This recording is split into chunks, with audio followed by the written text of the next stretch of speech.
उनको बोला, मैंने कहा अब से हमें अपने पैसे को नाली में बहाना है। तो सब मेरी शक्ल देख रहे बैठ करके, कहते ये क्या बोल रहे हैं। मैंने कहा ओ सॉरी सॉरी सॉरी, मैं समझाता हूँ कि हमें क्या करना है। हमें अब से अपने सेटिस्फैक्शन के बारे में सोचना है। तुम्हारा सेटिस्फैक्शन, मेरा सेटिस्फैक्शन, हमारा सेटिस्फैक्शन।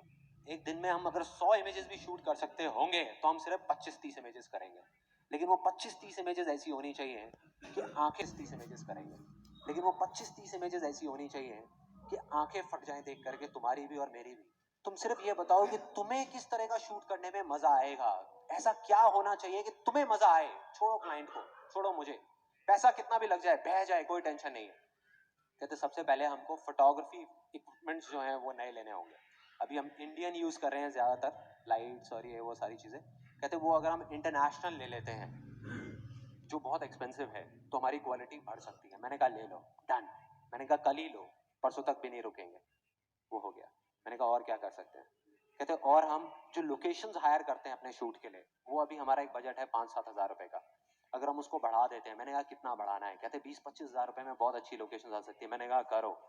मैंने कहा इंडिया से हम फॉरेन में मॉडल्स लेकर के जाएंगे, वहां जाकर के शूट करेंगे, करो। ऐसे हर चीज का बजट बढ़ा दिया। एक्साइटमेंट किस लेवल पे था, I can't express it in words. उस टाइम पूरी की पूरी टीम का, सबको इतना मजा आ रहा था। रोज एक ऐसा शूट निकल के आ रहा था जो पहले वाले से लाख गुना बेटर था।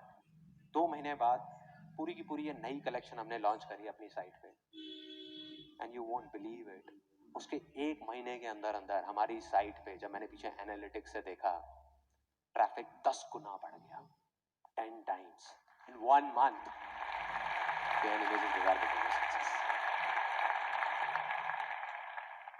डे 3 दिमाग मेरा बन चुका था एक एंटरप्रेन्योर का। एंटरप्रेन्योर, बिल्कुल एक एंटरप्रेन्योर की तरह सोच रहा था कि ये जो हमारा बिजनेस है इमेजेस बाजार, चाहे कितना भी अच्छा हो, बट हम एक नीश सेगमेंट में ऑपरेट कर रहे हैं। So there is a limit to where we can grow. साल का अब हम 30-40% से ग्रो कर सकते हैं, बट अगर हम एक्सपोनेंशियल ग्रोथ की बात करें तो वो नहीं हो सकता। अगर मैं ये चाहूँ कि इसकी रेवेन्यूज को यहाँ से बढ़ा करके 10,000 करोड़ कर दूँ तो नहीं हो सकता। उसके लिए एक आइडिया आया और उस आइडिया पे काम करना मैंने शुरू किया। ऑलमोस्ट 5 महीने तक मैंने काम किया दिन रात उस आइडिया पे। I'll tell you that idea, वो क्या था। It was very simple. Air purifiers, India में हर घर में आज की डेट में एक वाटर प्यूरिफायर है, बट एयर प्यूरिफायर का किसी ने नाम तक नहीं सुना है। On the other hand, penetration rate of air purifiers in countries like North America is more than 30%. In Japan, it's more than 17%, and it's growing like anything in all over the world.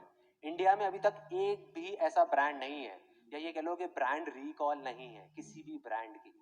So the plan was ready, business plan was ready, market research हो चुका था, marketing strategy was ready, investors were ready, and I was 110% sure कि आने वाले 10 साल के अंदर अंदर it's going to be a $1 billion company in terms of valuation.